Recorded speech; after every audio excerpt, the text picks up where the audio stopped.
Hi there, Woodgrove. This is Miss Anderson, and I'm here to read Chapter 16 of The Wizard of Oz to you.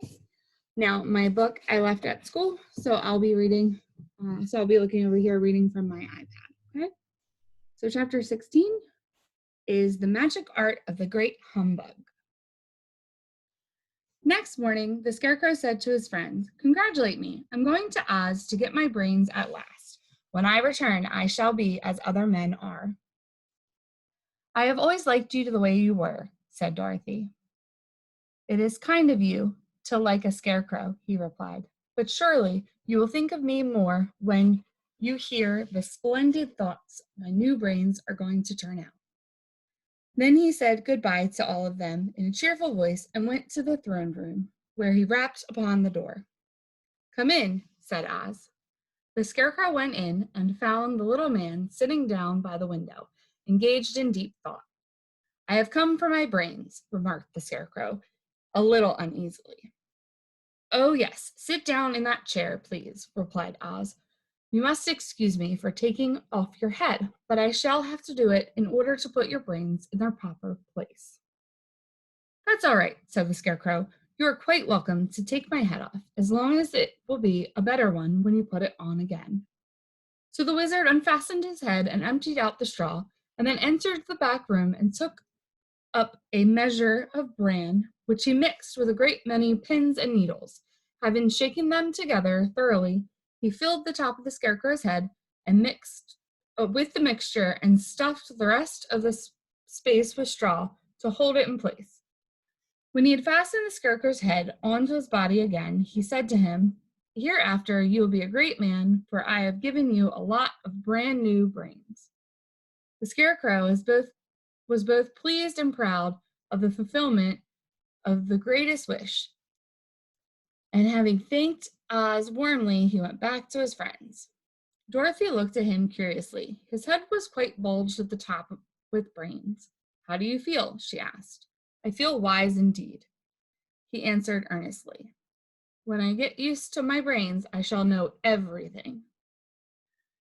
"Why are those needles and pins sticking out of your head?" asked the Tin Woodman. "That is proof that he is sharp," remarked the Lion. "Well, I must go to Oz to get my heart," said the Woodman. So he walked to the throne room and knocked at the door. "Come in," called Oz, and the Woodman entered and said, "I have come for my heart." "Very well," answered the little man, "but I shall have to cut a hole in your breast so I can put the heart in the right place. I hope it won't hurt you." "Oh, no," answered the Woodman. "I shall not feel it at all."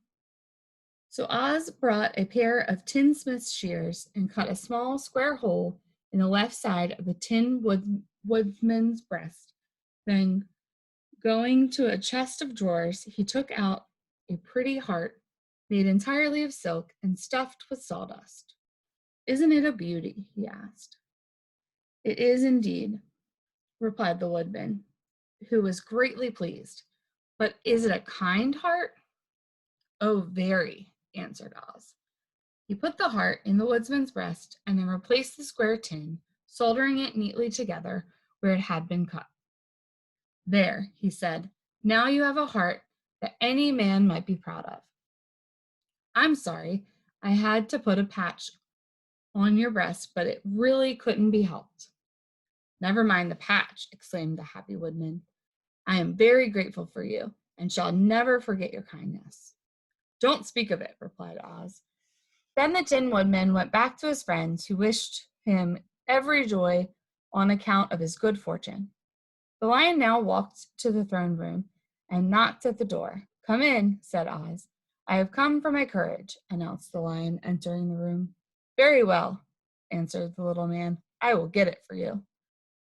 He went into the cupboard and reached up in the high shelf and took a square green bottle of continence, in which he poured into a green gold dish beautifully carved, placing this before the Cowardly Lion, who sniffed at it as if he did not like it. The wizard said, "Drink."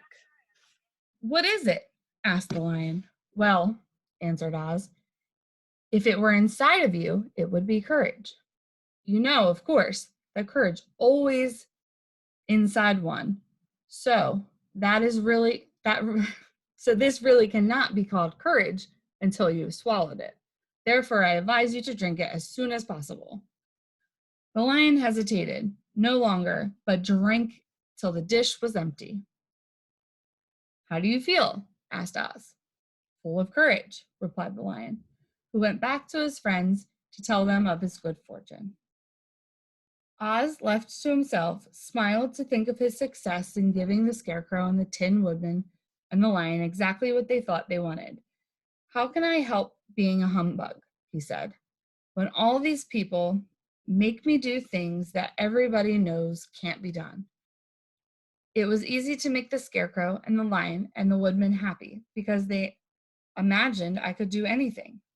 But it will take more than imagination to carry Dorothy back to Kansas, and I'm sure I don't know how it can be done. That was chapter 16 of Wizard of Oz for One School, One Book. That was the magic art of the great humbug. I hope you guys are staying safe and healthy. Have a great day.